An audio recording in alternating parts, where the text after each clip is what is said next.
In other U.S. elections, candidates are elected directly by popular vote, but the president and vice president are chosen by electors through a process called the Electoral College. So my first question is, what is the Electoral College?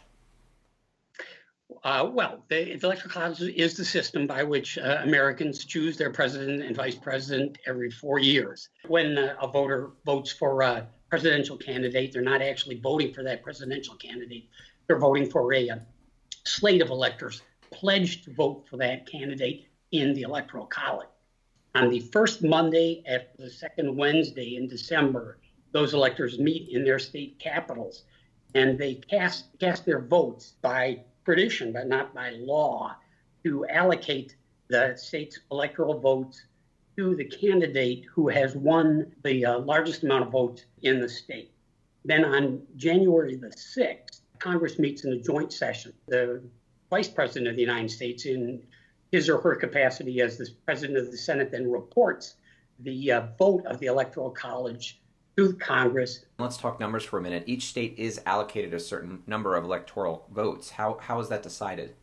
Right, that's in the Constitution again, and it says that each state is allocated a number of electoral votes that's equal to its representation in Congress. So one vote each for the senators from the state, and one vote for each member or for each seat in the House of Representatives. At minimum, a state has 3 electoral votes, 2 for the senators, and if it's a state that has a small enough population to only have 1 representative in the House of Representatives, 1 vote for that member of the House of Representatives.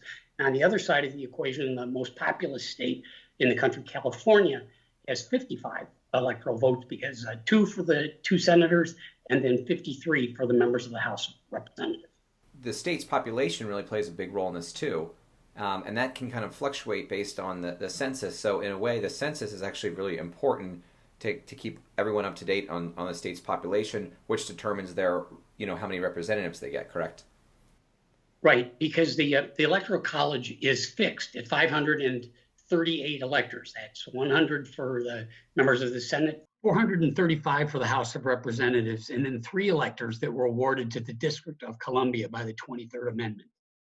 At 538 stays fixed, it have to be changed by legislation, but it can be reallocated by the census in the same way that seats move back and forth between states in the House of Representatives. You also had mentioned this number 538, and I think when we watch election night, we see all of the graphics that are on, the news broadcast, and a candidate needs 270 to win, right?